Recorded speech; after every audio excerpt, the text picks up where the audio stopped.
Hello, all you real estate investors in the world. This is Danny Weber, and we're going to be talking today about maximizing your rental property value using a few different strategies that I think are pretty basic. There's some advanced strategies that I'm not going to cover in today's video. We're also going to do a straight run through on this video, so I'm not going to be doing a lot of editing on this. And feel free to leave any comments if this is posted on YouTube, and certainly shoot me an email or give me a holler if you've got any questions about anything that we talk about today. Let's get started. So these are the companies that I am a part of in Austin, Texas. PM512, which is actually the Texas Property Manager, MyHomeSimple.com, which is a real estate mortgage and insurance company, the Texas Builder, which is a construction company, and then Investor Depot, which is a cabinets, countertops, and flooring store in Austin, Texas. And so we really run the gambit of businesses dealing with investors and real estate professionals and also retail clients. I like to keep things light. One of my favorite ideas to draw attention to yourself, and this really cool idea here. What's my experience? I'm a real estate broker, mortgage broker, property and casualty insurance broker, life and health insurance broker. Got a master's degree in business administration, certified quality manager through ASQ, certified Six Sigma Master Black Belt through ASQ, certified protection professional from ASIS, active investor, rentals, flips, assumptions, wraps, note selling, note buying, and I've got no losses ever recorded on investments. Now, I make a joke about that because I don't record my losses. So, but the thing is, if you're going to be an investor, you're going to have losses. You just got to accept them, move on with life. So, here are some variables that you're dealing with when you're talking about rental property. First one is cash and rental value. So, obviously based on location, condition, and size. Payment types, taxes, insurance, the homeowners association, and then you're looking at your gross rents versus and lease terms. And we're going to drill down on all of these and talk a little bit about them. Actual cash rental value, obviously based on location, the size of the house, number of bedrooms, lot size, ETJ, non-ETJ, in city, not in the city, condo versus single family versus townhome versus duplex, triplex, fourplex, the condition of the property, and then the market conditions.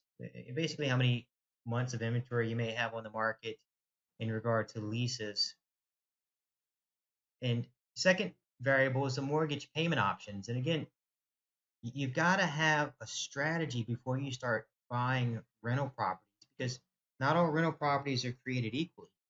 If you've got an upcoming college tuition to pay for, you've got an upcoming marriage, your kid's 8 years old, and you know in 10 years that you're going to have to pay 60, 70, $80,000 in college tuition, then you may want to look at a 10-year note and just sell the property in 10 years, and then there's your nest egg for that event. What I like to show people here is the principal reduction on a 10-year versus a 30-year. Look how much more principal reduction you have here. Now, obviously, the monthly payments are going to be a lot higher on the 10-year. And I've financed properties for 10 years, held them for 3 or 4 years, refied them into 30-year notes, and had the principal and interest reduced so much that they turn into just cash cows. So it's very important to figure out why you're investing. Is it, do you need the money in 2 years, 3 years? Is it a 30-year investment? What is it? And then tailor your mortgage strategy to that.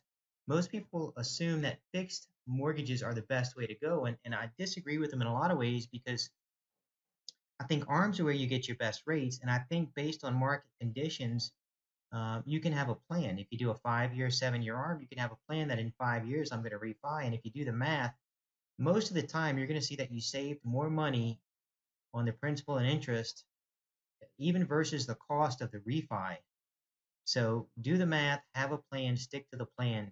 I don't recommend interest-only loans. That's one of those loan programs that got a lot of folks in trouble back at the last crash we had in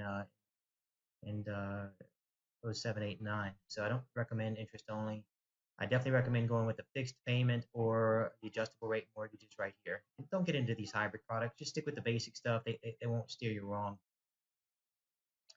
Taxes. One of the things that you have to worry about with taxes is just the range of taxes. If you look at this just sample of rental properties that I pulled up for this presentation, look at the tax rate here. You've got 2.5, 3.0, 2.1, 2.5, 2.3. So if you wanted to do a really intelligent search and set up some really good search parameters, one of the big things is going to be looking at the tax rate, and you can actually use that as a search parameter so that part of your search parameter is taxes maybe under 2.4 mils or 2.5, whatever it's going to be. And then from there, that's going to take you down to your next criteria. But look at the range here. So 1772 to 3385 just on this one screen. You can imagine having, close to $300 tax payment versus 100 and something, and what that looks like in your cash flow per month and per year is huge, huge.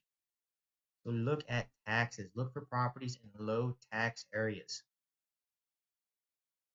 House for sale by owner because my neighbor is a butthole. Stay away from these properties.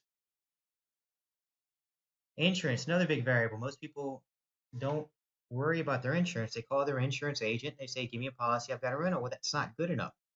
Based on your strategy with this property, if you want to keep this property for 5 years, then you may want to go with a higher deductible, less coverage the first few years, and then max out your coverage, drop your deductibles the last couple of years, and just get all your items fixed and follow all your claims there. It's a big deal. I never recommend an investor go light on the liability part of their policy. And there are a lot of intricacies when you're talking about insurance strategies, and this is not going to be the presentation that we cover them. But the big factors when you're dealing with insurance are policy types, TDP ones, Texas Dwelling Policy 1 or 3, and there's some other policies that you can look at, fire only. The big deal is you want to make sure that you have wind, hail, and liability. And then you can get a bunch of add-on coverage like water breaks, mold, and stuff like that. Coverage amount, you want to make sure that you've got enough coverage to rebuild the house. And the deductible amount is going to be what you're comfortable with. If you're cash poor, you may want a low deductible amount. And if you have cash reserves, you may want to go with a higher deductible amount. And of course, it all comes back to what the policy costs in the different realms. So like a $500 deductible could be $500 a year more. And then you do the math. If I'm only going to hold the property 5 years and my increased cost is $2,500 over those 5 years, just using easy math right now, it may be worth it for you to get the lower deductible, or it could be worth it for you to get the higher deductible and save the $500 a year in expenses. Here's some examples of that. So if you look at the one on the left, this is a $500 deductible. Cost is $1,233 a year. This is a $2,500 deductible. Cost is $708 a year. And then these are just a bunch of different insurance coverages. You really need to speak with and meet with your insurance professional in whatever state you're in to talk through this thing. But again, this has to be based on some type of plan, not just random, hey, insurance guy, what's the best policy for me? You need to know what strategy you're using on this specific property and how it feeds your bigger plan. Homeowners Association, self-explanatory, but take a look at these. Take a look at these homeowners associations and the costs. I mean, we go from 0 to $30 and all the way up to $377 a year is what you're looking at for these things. So again, when you're talking about cash flow, this is one of those things that starts to bite you. I personally don't mind neighborhoods with HOAs if the numbers make sense. I don't seek them out. I typically like ETJ areas, which are extraterritorial jurisdiction areas, but I will go to an HOA or COA if the numbers make sense. But again, the numbers have to make sense to your plan. Don't just invest in rental property to say that you're an investor. That's not the way this works.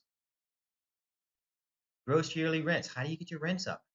First month, 50% off on longer term lease. I can't tell you how important it is to try to get an 18 or 24-month lease, or even a 36 if you can swing it. Even with you maintaining the same rents over those years, or doing some type of ridiculously low increase in rent, it's still better than having one turnover.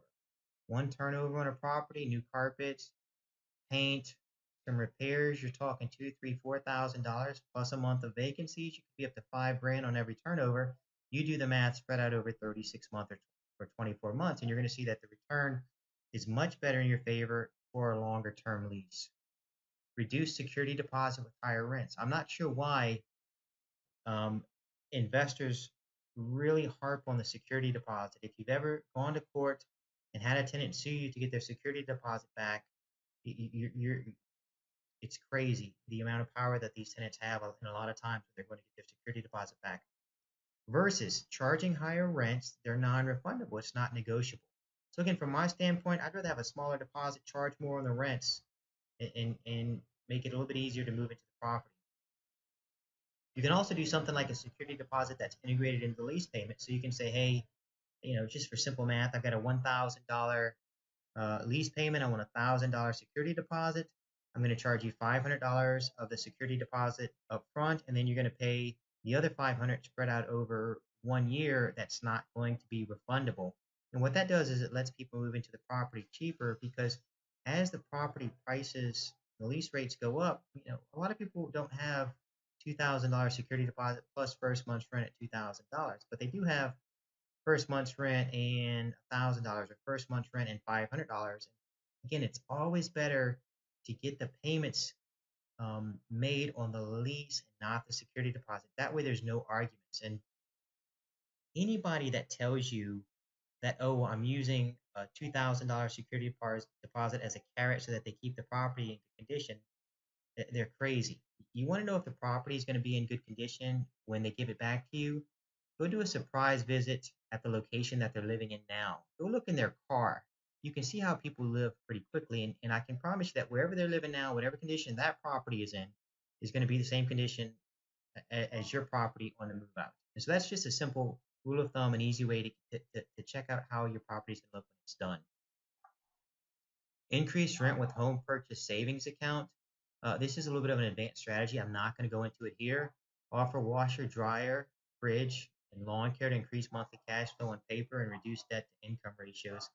The important thing here, and again, part of your strategy, part of your plan is if you've got a property with a note, PITI of 750, you're leasing it for 1,000, you're basically at a break even because the lender is only going to give you 75% of your rents towards your offsetting note. So if you can use creative leasing, like, hey, I'm going to charge you another $15 a month for wash and dryer. I'm going to charge you $15 for a refrigerator. I'm going to take care of your lawn for $65 a month when it only costs you $40. Long story short is the more money that you get per month on your lease, on your specific lease, the less it offsets or the less it hurts your debt to income ratios. So you'd rather have a $1,200 lease with a $750 note than a $1,000 lease with a $750 note. Extremely important, especially if you're going to be buying multiple properties. You've got to always worry about your debt to income ratios. Lease terms to reduce cost. We talked a little bit about this. You want to definitely go with a longer term lease. You want to make sure that the tenant is on the hook the first X number of dollars of repairs. And this just keeps the tenant from nickel and diming you about everything. Now, I'm not sure if this is legal in every state. I'm talking about Texas right now. Typically, I'll do 75 to 150 depending on the price point of the lease. If you need to do unnecessary maintenance, meaning as part of your lease, you should have the tenant replacing the air filters. If you do an inspection, the air filter is not replaced, you have to replace it, then you need to charge them for that. Upon move out, I always include professional carpet cleaning, professional house cleaning with the receipt. And you can actually offer to take care of this for the tenant for a fee to keep their security deposit, which is a big deal. No smoking inside, obviously, non-refundable pet deposits. I like to do pet rent as well as non-refundable pet deposits. So like right now, I'll charge $200 pet deposit, and then I'll charge another $15 to $20 a month on pet rent. And again, the rents are going on the lease payments, which increase my buying power later on my debt to income ratios, and they're not refundable. I don't have to go to court and argue about them later. And not responsible for broken food disposals. A lot of times, food disposals and hot water heaters are typically going to be your biggest maintenance items in your rentals. And I don't like to be responsible for those because I don't want to go out there when they're throwing forks down there. They've got baby noonies and all that other crazy stuff.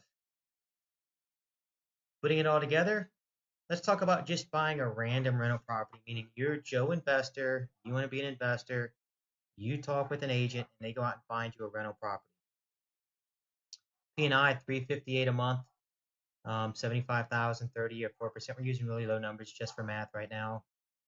Taxes at $282, insurance $102, HOA $30, total monthly payment $772.77, gross rent's $1,050. You can look at your monthly and your yearly cash flow versus having a targeted rental purchase.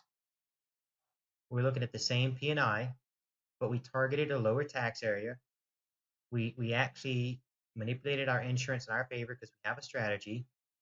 There's no HOA, and so our total payment's $564, gross rent's same amount, $1,050.